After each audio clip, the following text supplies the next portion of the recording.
أحسنت سماحة الشيخ. ناخذ واحد من ما أكملت الجواب. ما يخالف. إيه خلي إذا أخذ الاتصال أكمل الجواب. من أبناء عائشة حسن من بلجيكا، يتفضل. السلام عليكم. وعليكم السلام ورحمة الله وبركاته. حياك الله، تفضل.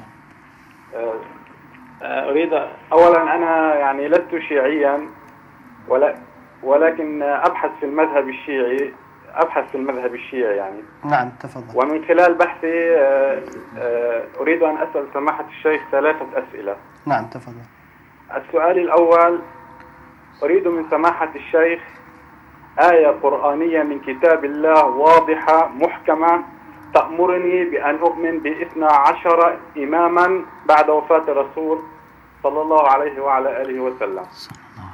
أنتم تستدلون بالآية الكريمة إنما وليكم الله ورسوله والذين آمنوا الذين يقيمون الصلاة ويؤتون الزكاة وهم راكعون. هذه الآية يعني بالنسبة لي ليست محكمة، لأنكم تذهبون إلى الروايات لتستدلون بها على الإمامة. أريد آية محكمة بينة، مثل قوله تعالى في النبوة محمد رسول الله، مثل قوله في التوحيد قل إنما إلهكم إله واحد. هذا هو السؤال الأول. أما السؤال الثاني فأريد أن أسأل سماحة الشيخ في قوله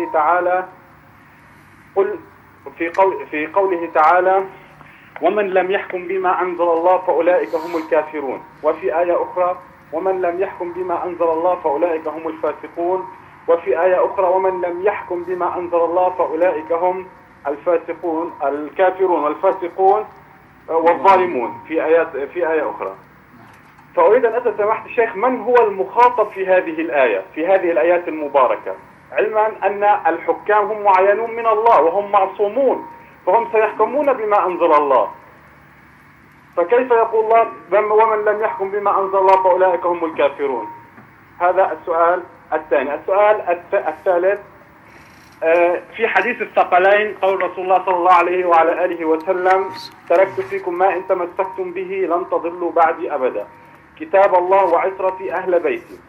أريد أن أسأل سماحة الشيخ ما هو الدليل على التخصيص 12 خليفة من العترة، كما نعلم أن العترة ليست فقط 12.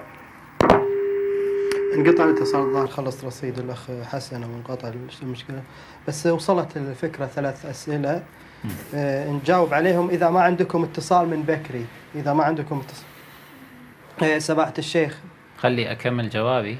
تفضل. نرجع على سؤال الأخ حسن من بلجيكا، يريد آية قرآنية محكمة تأمرني أن الأئمة من بعد الرسول صلى الله عليه وآله 12، ولا تحتجون بآية إنما وليكم الله ورسوله، لأن هذه الآية ليست محكمة. أريد آية محكمة وواضحة أنها تخصص 12 إمام بعد الرسول صلى الله عليه وآله.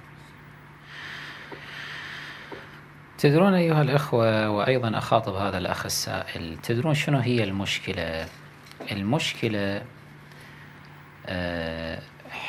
المشكلة هي في الهبوط المعرفي الهائل والهبوط الإدراكي الهائل عند ما تبقى من مشايخ الطائفة البكرية، إذ يروجون هذه الشبهات ويحسبون أنهم قد اصطادوا الشيعة الرافضة بها.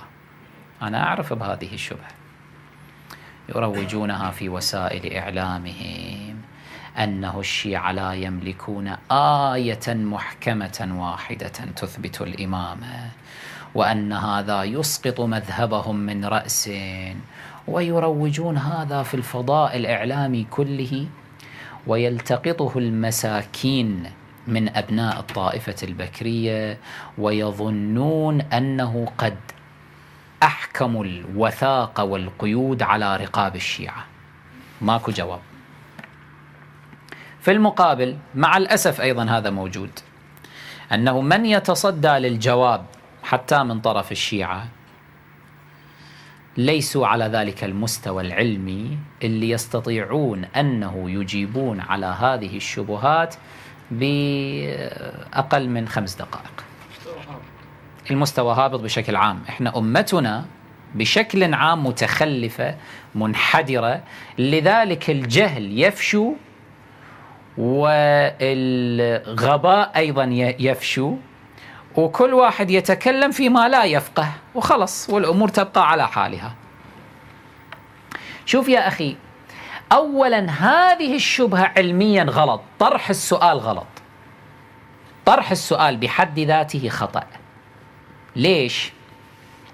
لأنه هذا مثل، شوف ليش أقول غلط، يعني علميا صياغة السؤال خطأ، لأنه هذا مثل الذي يقول تعال أثبت لي كيف أنه 1 زائد 1 يساوي 3. تقول له يا أخي السؤال خطأ، السؤال علميا خطأ، ما يقتنع.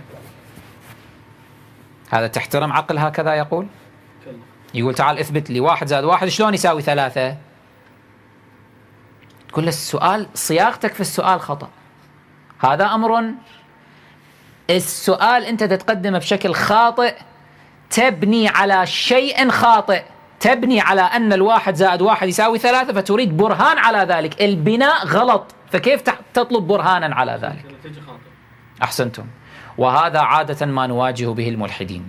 الملحدين للعلم أول سؤال يوجهونه للموحدين، الماديين الطبيعيين الملحدين أول سؤال يوجهونه للمؤمنين للموحدين: من أين جاء الله؟ يقول هذا السؤال، ما تجاوبني أنا أبقى ملحد. تقول له يا أخي هذا السؤال فلسفيا خطأ، علميا خطأ، ما يصير تقول من أين جاء الله. يقول لا، هذا سؤال صحيح. تبين له، تقول له أنت بنيت على شيء خاطئ، وهو ماذا؟ حين تقول من أين جاء الله فكأنك تفترض عروض العدم على الله، والله واجب الوجود ليس مسبوقا بعدم، فما بنيت عليه خطأ، فسؤالك علميا خطأ. فشلين كيف تريدني أجيب أبرهن على بناء خطأ؟ ما يقبل. هذا السؤال هو من هذا القبيل، بنى على شيء خطأ، وهو ماذا؟ على مقدمتين فاسدتين، بناءين فاسدين. البناء الأول أنه تصور معنى الإحكام في غير معناه،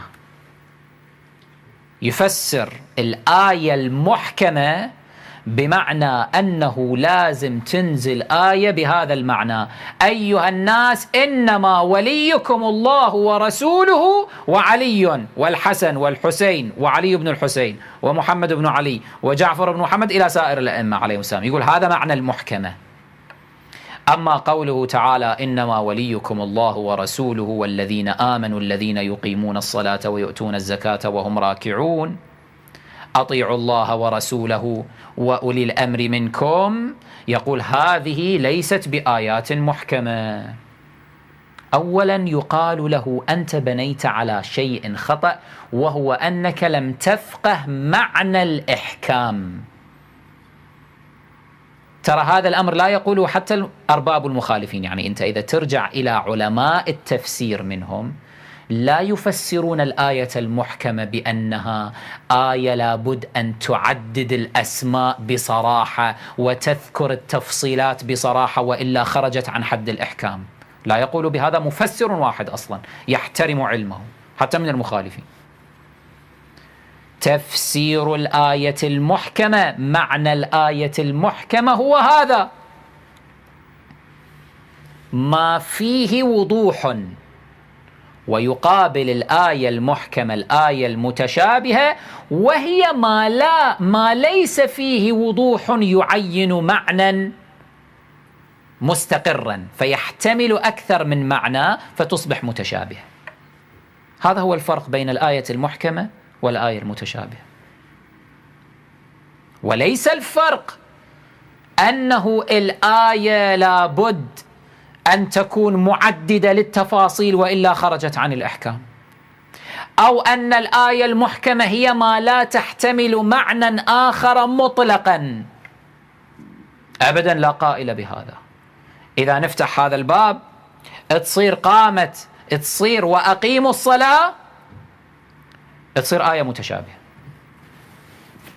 نقول لا ما أدرانا هي المراد هذه الصلاة بعينها بهذه الحركات، هذه مو مذكورة في نص الآية ولا مذكورة أصلا في القرآن، هيئة الصلاة وكيفية الصلاة. فإذا خرجت هذه الآيات عن الإحكام، فليس هنالك وجوب لإقامة الصلوات المفروضات، لأن الصلاة بالأصل في اللغة ماذا؟ دعاء، وأقم الصلاة يعني ادعو.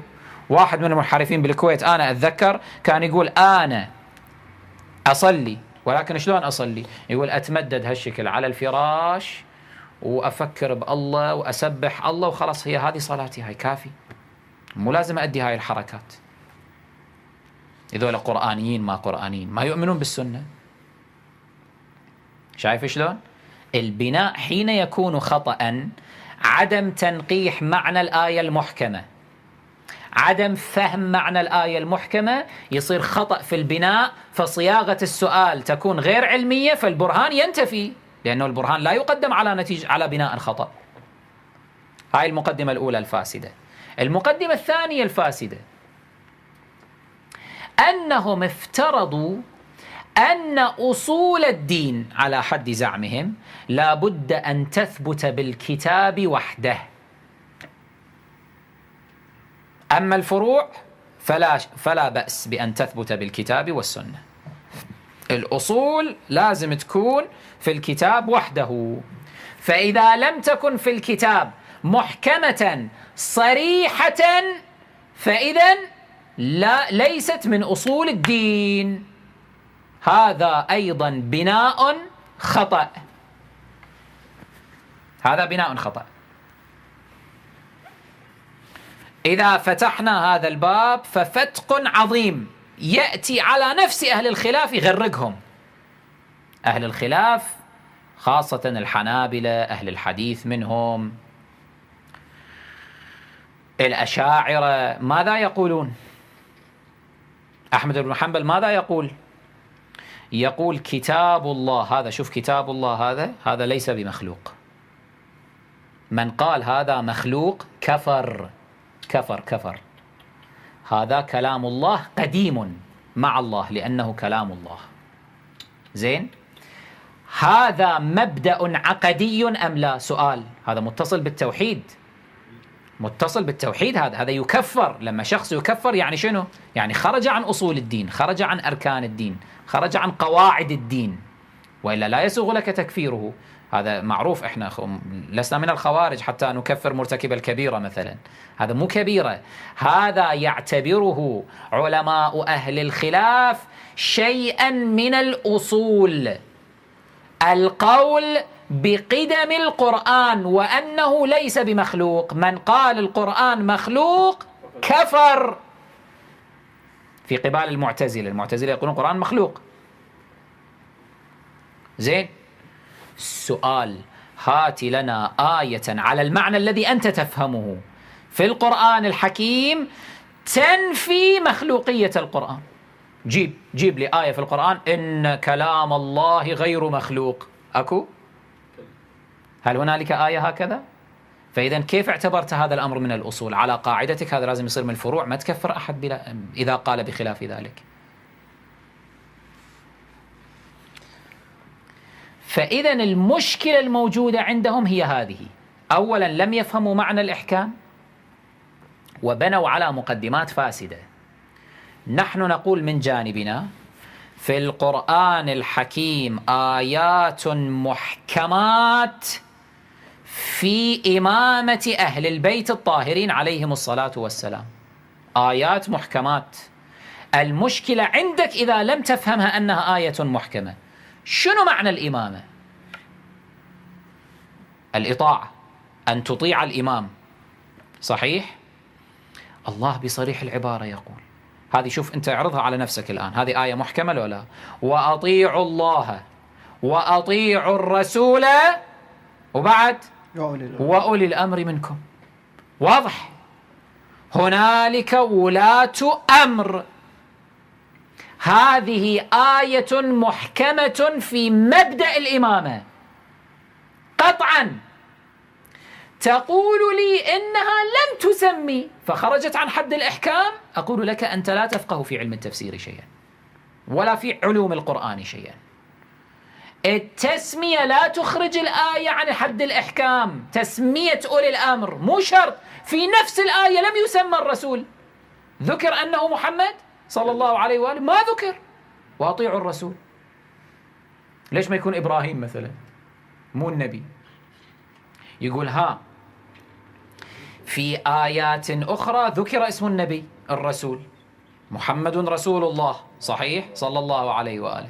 فإذا بقرينة هذا نحن نعلم بأن المراد بالإطاعة والمراد بالرسول ها هنا هو شخص النبي الخاتم صلى الله عليه وآله. هنا تستطيع أنت بعد تخلي القيد عليه، تقول له تعال السؤال هذا اللي أقول إحنا ب5 دقائق نقدر نرد الشبهة ونخليهم هم أصلا يغوصون ويقعون في حيص بيص بسببها، ما يعرفون أصلا شيء يجاوبون. بس مع الأسف من طرفنا ماكو أناس يفتهمون زين ولا يعرفون فن الجدل الكلامي على ما كان عليه المفيد وعظماء التشيع آنذاك، ما يعرفون هاي الأشياء. قل له تعال، أين ذكر في كتاب الله عز وجل اسم النبي الخاتم؟ في أي سور؟ اسم النبي الخاتم ما ذكر إلا في السور المدنية، سورة آل عمران، سورة الأحزاب، سورة محمد صلى الله عليه وآله، سورة الفتح، سورة الصف التي فيها أحمد، صحيح؟ كلها سور مدنية. سؤال مهم، سؤال جدا مهم. المسلم الذي عاش في مكة منذ بدو البعثة إلى الهجرة 13 سنة كان مطلوبا منه من قبل الله أن يؤمن بمحمد صلى الله عليه وآله رسولا أم لا؟ نعم، كان مطلوبا منه. كان مأمورا بإطاعته في كتاب الله واتباعه أم لا؟ نعم. كان مأمورا. على قاعدتكم كان هؤلاء معذورون لأنه لم تكن هنالك آية محكمة واحدة في شأن رسالة رسول الله وأنه هذا هو الرسول. لا يوجد، اسمه مو موجود. خلص لازم كل من مات على الكفر في طوال هذه 13 سنة من بعثة رسول الله إلى يوم هجرته في مكة المكرمة ما عندهم دليل، ماكو آية محكمة. نفس المنطق الذي يتكلم به البكريون الآن، نفس المنطق. أكو كلمة الرسول ولكن لم يحدد اسمه، لم يذكر اسمه صراحة طوال العهد المكي، فإذا كانوا معذورين في أن لا يتبعوا الرسول. خلاص انتهى. أيقول عاقل بهذا؟ كيف عرفوا من أسلموا في العهد المكي أن المراد بهذه الآيات هو هذا النبي بهذا الاسم بهذه الصفة؟ كيف عرفوا؟ لا آيات محكمات على قاعدتكم. احنا نقول هذه آيات محكمات، بس انتم تقولون مو آيات محكمات إذا ما فيها الأسماء. المشكلة عندكم تتعسفون في فهم الآيات الكريمات. كيف عرفوا؟ يقولون بمطابقة المعجزة، بمعرفة النبي هو الذي نزلت عليه الآيات، هو أرشد، قال أنا المراد بهذا الرسول، أنا المراد، أنا النبي. صحيح؟ هو نفس هذا النبي الذي نزل عليه قوله تعالى وأولي الأمر منكم، حدد قال 1 2 3 12، نفس الشيء، هو نفسه في العهد المدني. فإذا نفس الشيء. إذا قبلت إسلام من أسلم في العهد المكي بلا آية محكمة على زعمك لعدم ورود اسم النبي صلى الله عليه وآله، وجب عليك أن تقبل من يعتقد بإمامة الأئمة الأطهار عليهم الصلاة والسلام في العهد المدني مع عدم ورود أسمائهم في القرآن الحكيم. الوزان واحد. إذا لم تقبل ولم تعذر من كفر في العهد المكي بدعوى أنه لا يجد آية محكمة فيها اسم محمد صلى الله عليه وآله، إذا لم تقبل عذره فعليك ألا تقبل العذر الذي تعتذر به أنت اليوم بدعوى عدم وجود آية محكمة فيها أسماء الأئمة 12 عليهم الصلاة والسلام. الوزان واحد، القاعدة واحدة. اتفكك انت صرت مزاجي، ما عندك قواعد وأصول. إحنا مع المزاجيين ما عندنا كلام، لأنه المزاجي مزاجي ما عنده قواعد وأصول يمشي عليها، يلوف يروح يمنى ويسرب كيفه حسب مزاجه. هذا ما يصير، هذا مو كلام. الآيات محكمات، نعم، تثبيت الأسماء، تعيين ولاة الأمر، تعيين الأئمة، هذا أمر خاضع لبيان النبي الأكرم صلى الله عليه وآله، ولا شرط ما دام الأصل أصل الدين هذا ثبت في القرآن، فالبيان بيان التفاصيل موكول إلى رسول الله صلى الله عليه وآله. لا يصير أكو تعسف وقالوا لولا أنزل عليه آية من ربه، وهذا كان كلام المشركين والكتاب، كانوا نريد آية كيفنا آية؟ مزاجيين يريدون الشيء اللي هم يعجبهم، مع كل هذه الآيات والمعاجز ما قابلين. كلمة البكريين اليوم في مثل هذا التعسف، عدم قبول هذا القرآن الحكيم رغم إرشاده الصريح إلى أئمة أهل البيت عليهم السلام الواضح المحكم، عدم قبوله هو نفس التعسف الذي كان عند أهل الكتاب الذين رفضوا رسالة ونبوة رسول الله صلى الله عليه وآله، وحكى عنهم القرآن ما حكى من تعسفهم في طلب الآية. نفس الشيء. سمعت الشيخ؟ نفس المعنى. لابد أن يلتفت إلى هذا الأمر، على أنه نحن نقول أنه تعال على رسلك، من قال لك بأننا نلتزم بأن اسم أول إمام لم يرد في القرآن الحكيم؟ نحن نلتزم بروايات أئمتنا عليهم الصلاة والسلام وقراءتهم للقرآن الحكيم، فنقول اسم علي موجود صراحة، قال هذا صراط علي مستقيم، اسم علي، هذا اسم علي. الآن أنتم تقرؤونها على القراءة الرائجة، قراءة حفص عن عاصم، قال هذا صراط علي مستقيم. شأنكم، أنا لست محجوجا بقراءاتكم ورواياتكم وأحاديثكم، أنا محجوج بقراءات أئمتي عليهم الصلاة والسلام ورواياتهم، على أنه توافق هذه القراءة بعض قراءاتهم. بعض قراءاتهم يوم 14 قراءة عندهم، بعض قراءاتهم موجود هذا صراط علي مستقيم. وقد نطقت الروايات الشريفة عن رسول الله بطرقنا عن أئمتنا عليهم السلام أن المراد بعلي هنا هو علي بن أبي طالب، اسم علي صلوات الله عليه. وإنه لدينا لعلي حكيم، قال الأئمة علي بن أبي طالب. الآية الأخرى لسان صدق عليا، قالوا المراد علي بن أبي طالب صلوات الله عليه. محجوجون نحن بروايات أئمتنا. أنت تقول أنا لا أقر بها الروايات، شأنك، وفي بدو البحث حقك، ولكن ليس لك الحق في أن تقول ليس هنالك آيات محكمات في القرآن الحكيم تتحدث عن مبدأ الإمامة.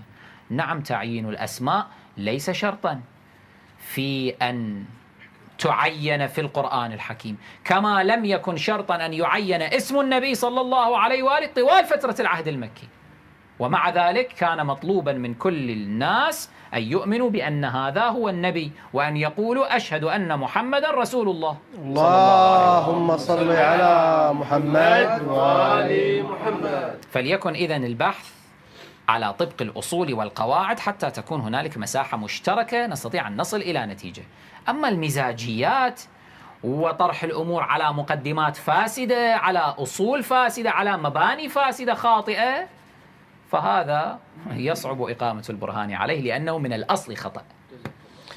سمعت شيخ، سؤال الثالث يرتبط، خلينا نجاوب على الثالث بعدين نرجع للثاني. الثالث يقول حديث الثقلين تركت فيكم ما تمسكتم به ما لن تضلوا من بعدي، ما هو الدليل على تخصيص 12 من العترة، علما بأن العترة أكثر من 12 شخص؟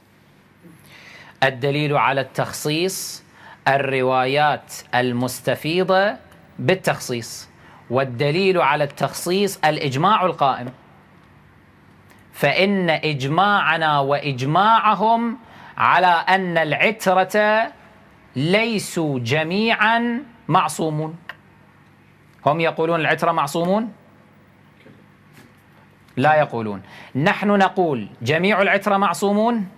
لا، مو جميعا. لا نقول، نخص منهم ماذا؟ 12 إماما. فبهذا الإجماع اللي إحنا شنو نسميه؟